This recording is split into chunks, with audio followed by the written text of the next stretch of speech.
पिछले वीडियो में हमने संयोजन अभिक्रिया और वियोजन अभिक्रिया के बारे में पढ़ा था। चलिए अब तीसरी अभिक्रिया के बारे में पढ़ते हैं, जिसका नाम है विस्थापन अभिक्रिया, जिसे अंग्रेजी में डिस्प्लेसमेंट रिएक्शन भी कहते हैं। मान लीजिए हमारे पास दो पदार्थ हैं, ए और बी सी। अब ये दोनों मिलकर नए पदार्थ बनाएंगे, ए सी और बी। पर ऐसा क्यों हुआ?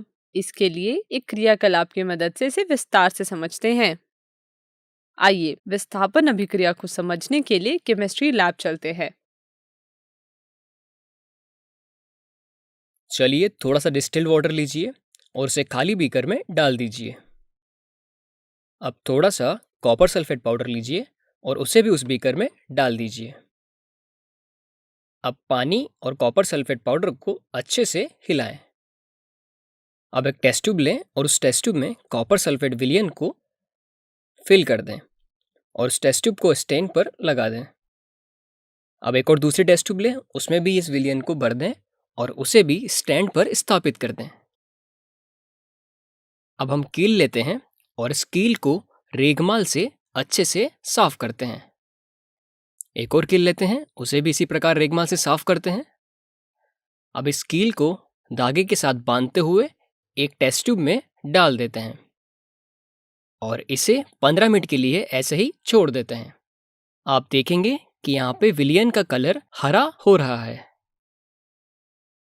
अब जब 15 मिनट बाद आप कील को बाहर निकालेंगे तो आप देखेंगे कि कील का कलर भूरे रंग का हो गया है और सॉल्यूशन का कलर हरे रंग का। ऐसा इसलिए हुआ है क्योंकि फेरस आयन ने कॉपर आयन को विस्थापित कर दिया है। आइए अब इसे इस समीकरण के साथ समझते हैं। ऊपर दिखाए गए क्रियाकलाप में शामिल अभिक्रिया कुछ इस प्रकार है। इस अभिक्रिया में हमने देखा आयरन ने दूसरे तत्व कॉपर को कॉपर सल्फेट के विलयन से हटा दिया या कहें विस्थापित कर दिया, जिससे अब अभिक्रिया होने पर हमें आयरन सल्फेट और कॉपर मिला। ऐसी अभिक्रिया को विस्थापन अभिक्रिया कहते हैं। पर ध्यान दें, ऐसा क्यों हुआ? क्योंकि इस अभिक्रिया में आयरन ज्यादा अभिक्रियाशील तत्व है और कॉपर कम अभिक्रियाशील, जिस कारण आयरन कॉपर को हटाकर उसकी जगह ले लेगा।